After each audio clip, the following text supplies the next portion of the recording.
Halo semuanya, balik lagi di channel ini. Kali ini Rimon bakal ngebahas kenapa alasan beberapa moge kagak bisa masuk ke Indonesia. Yang pastinya ini juga pasti menjadi tanda tanya buat kalian semua gitu ya. Ya, boromah mau beli no motor lah malah kagak masuk ke Indonesia. Tapi bohong.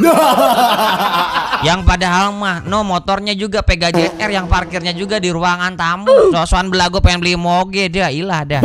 Tapi kira-kira kenapa gitu ya beberapa moge dari luar negeri tidak bisa masuk ke Indonesia? Apakah karena mereka tak tahu menyesuaikan diri dengan budaya kita? Yang emang budaya kita mah emang random mampus dah orang-orang Indonesia mah. Yang ngebuatnya ada batasan-batasan yang bikin mereka harus stay terus di luar negeri tanpa harus berani ke Indonesia. Ya sebenarnya karena mungkin ada alasan regulasi, ada alasan terkait customer juga, dan juga alasan-alasan yang lainnya yang nantinya Ripan bakal jelasin juga. Lanjut guys.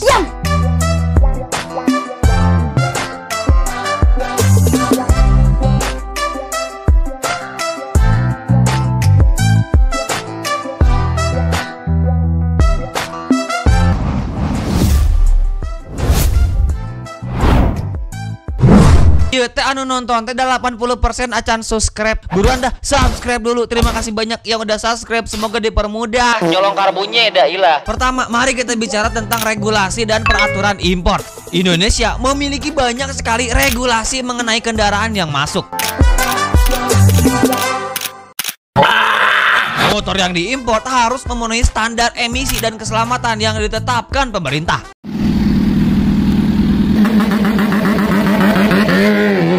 Banyak moge dari luar negeri yang ya bisa dibilang tidak memenuhi kriteria tersebut. Misalnya Harley Davidson yang model tertentu. Meski ikonik, ada beberapa yang tidak sesuai dengan standar emisi Euro 4 yang berlaku di Indonesia. Jadi ya mau gak mau Harley harus menunggu lampu hijau dari pemerintah gitu baik ya. Meskipun ada banyak Harley di Indonesia yang emang full paper, banyak surat-suratnya. Kagak mungkin ada Harley di Indonesia dengan surat-surat bodong, kagak mungkin ya guys ya. Ini mah mitos guys.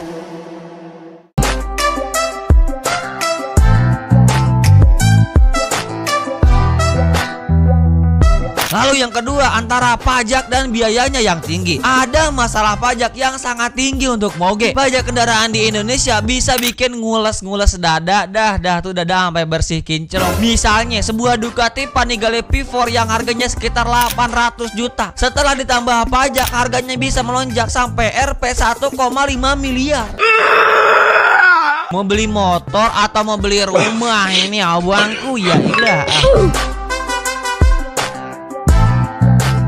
Lalu yang ketiga, kurangnya dukungan servis dan spare part. Ada masalah dukungan servis dan spare part. Banyak moge luar negeri yang masuk ke Indonesia tapi tidak memiliki jaringan servis yang memadai. Ya kagak usah jauh-jauh ke Benelli gitu ya, ataupun Ducati. Kita lihat dulu dah KTM RC 390 dah misalnya, yang mungkin terlihat keren, tapi kalau misalkannya terjadi masalah cari spare partnya kagak bisa disubstitusi. Kayak misalnya Scorpio, GL, MP Tiger yang bisa pakai CDI Shogun biar unlimited RPM-nya kagak bisa kalau misalkannya motor-motor yang agak-agak asing di Indonesia. Apalagi kalau misalkannya CBR 1000 RRSP pakai CDI Shogun ke Bobo, RPM-nya sampai 200.000, bayangin dah.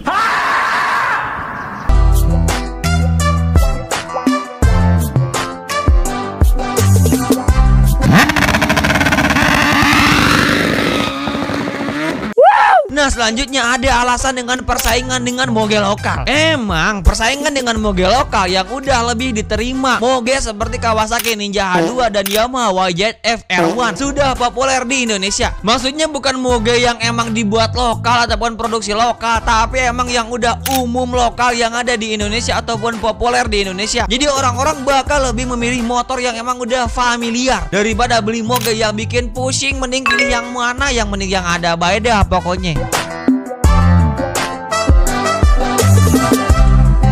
Nah selanjutnya, karena ketidakpahaman budaya. Selanjutnya ada ketidakpahaman budaya. Banyak moge dari luar negeri yang didesain dengan gaya berkendara yang tidak cocok dengan selera orang Indonesia. Misalnya moge-moge dengan posisi berkendara yang sangat sporty seperti Aprilia RS V4. Banyak orang Indonesia lebih menyukai posisi duduk yang lebih santai. Enggak ada juga orang yang pakai motor moge misalnya R15 kan posisinya nunduk.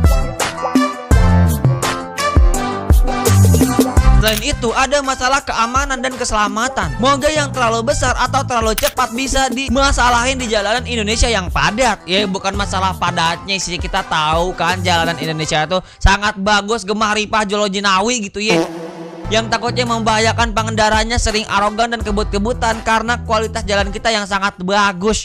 Misalnya BMW S1000RR yang kecepatannya bisa bikin jantung berdebu kenceng kayak di RPM tinggi dah tuh jantung. Tapi bisa bikin pengendara stres karena harus berhadapan dengan macet dan juga dengan jalanan yang bagus yang harus bikin tangan kita lebih sekolah lagi ya adik-adik, anjay.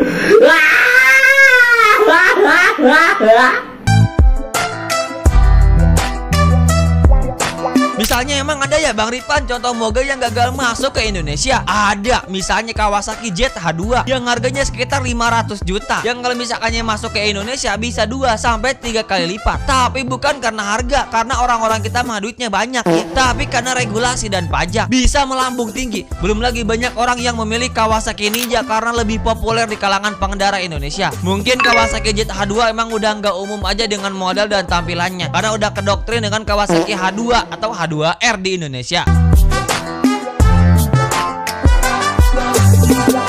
Selanjutnya ada Yamaha YZF R1 dengan harga sekitar 400 juta. Sayangnya dengan dukungan servis yang kurang, motor ini kurang menarik lagi bagi konsumen. Tapi menurut klaim dari Yamaha katanya ada beberapa alasan yang membuatnya mereka discontinue, tidak bisa produksi lagi YZF R1 untuk Indonesia. Tapi kita kagak tahu dah, mungkin kedepannya gitu ya. Tapi kan masih ada Yamaha R1 yang bisa dibilang versi lightnya. Ya bukan mana lagi kalau misalkannya R15 V2, anjay dah si mata alien.